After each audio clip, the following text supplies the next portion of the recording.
Welcome to Artsy Fartsy Minecraft, aka Kairo. You are watching UnderPlayed, where we showcase a variety of games of differing levels of notoriety.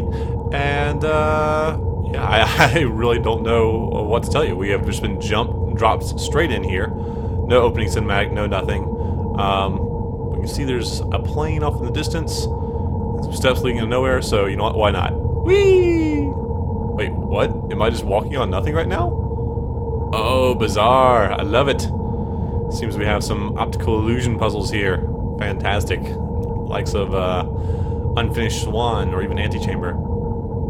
So yes, this is Kairo. This is an independent game. It's a first-person puzzle exploration game.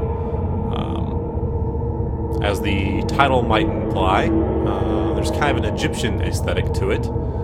Although the title is K-A-I-R-O, not C-A-I-R-O, like the capital of Egypt. And it's very minimalist, as you probably are able to tell already. We have just been plopped into a certain scenario here. We have this environment. No narrative trappings so far. We really have no idea what our objective is, who we are as a character, if indeed we are a character. Maybe we're just some kind of floating, disembodied consciousness. It looks like it wants us to go into this tomb. So we're going to do exactly what it wants us to do. Oh hey, color! What do you know? Well, this is fun. Very haunting sound design so far.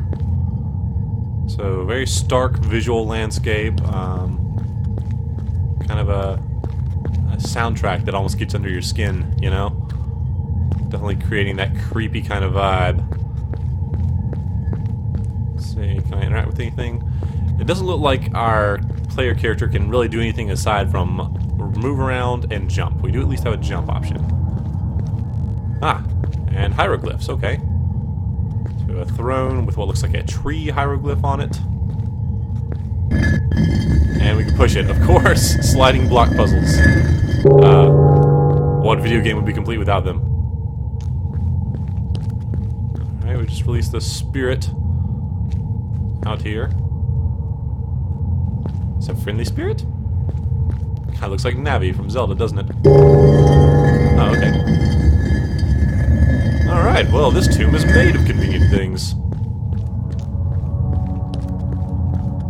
Ooh, this is interesting. It's like a kind of water panel. It's supposed to be a level transition. I love the way they do it. Okay. Deep, dark, empty space. Obelisk. Stairs. MC Escher would have a blast in here. What? The world is actually moving as we're moving. Look at this. Oh, this is bizarre. I love it. Oh, I have to see more. Looks like that obelisk is screaming at us. Alright. What are we gonna find down here? What? Yes. Oh, this is beautiful.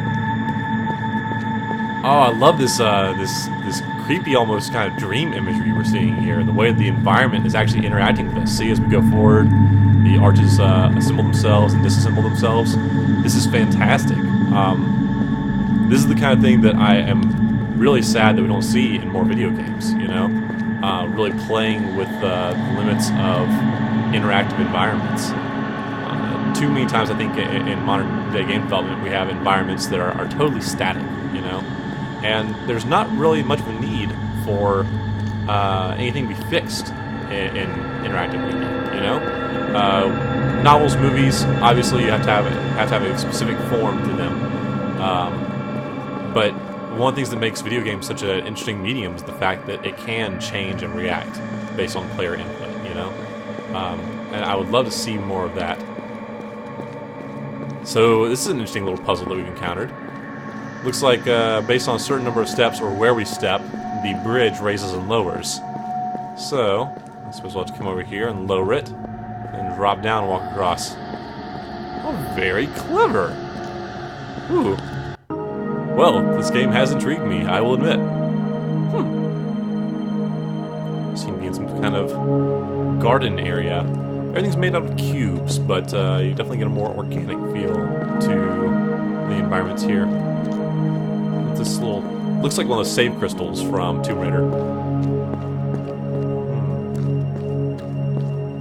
Alright, so I was a little trepidatious at first when I first started up this game, because you can certainly see a lot of similarities to Antichamber here. And I really like a lot of what Antichamber did. I think Antichamber did a lot of things very well, as far as that interactive environment, really playing with the game physics and pushing them to the limit and exploring all the possibilities that video game architecture presents. But I really, really wish that it had some kind of narrative trapping to it. I wish that it had a little bit more of a story that I could have sunk my teeth into, you know, to kind of understand what the purpose of that environment was.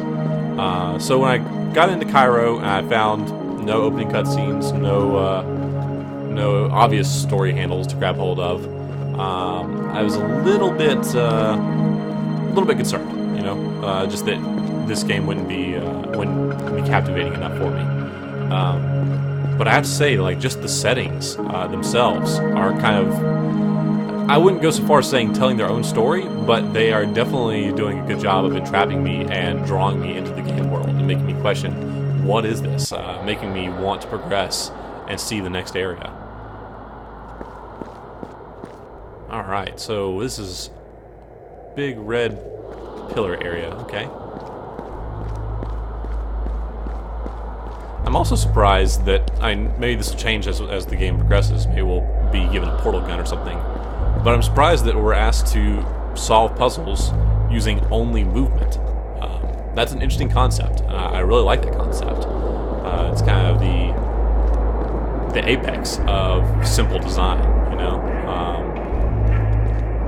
Instead of being given a portal gun or some kind of crazy physics ability or having to move buttons on the cubes or whatever, we're seeing these movement-based puzzles, which really force you to think about the game world itself and how you move about it and interact with it. Alright, so this is like a 3D maze of sorts, it seems. I can take a right path, or I can take a left path. Let's see where the left path goes first of all.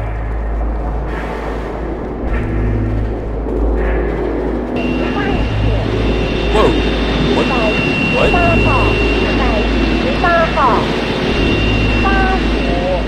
This is bizarre.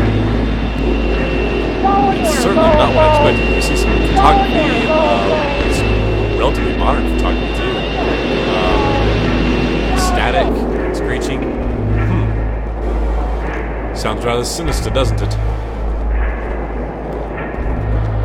Certainly not expecting that in what I assumed was an ancient setting for this game. You know, if we were like exploring ancient Egyptian ruins. I didn't expect to find a telescreen right there.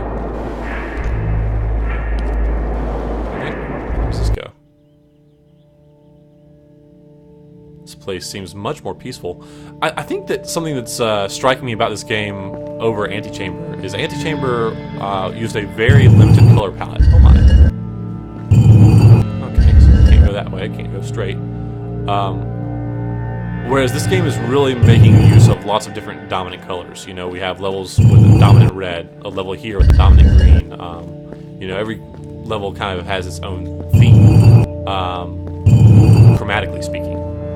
And that's an interesting design choice. It's also an interesting choice for the sake of creating a narrative for the game itself. You know, each level has its own feel, its own atmosphere based on its dominant color and its soundtrack. You know, the red zone felt, as I said, a lot more sinister. It felt, you know, kind of angry and passionate and disembodied in a way. You know, whereas this is a little bit more. It's a much more larger open space. We have a green kind of pervading everything and a much more mellow soundtrack. And so there's much more of a sense of forlornness and tranquility here. That's certainly affecting our experience.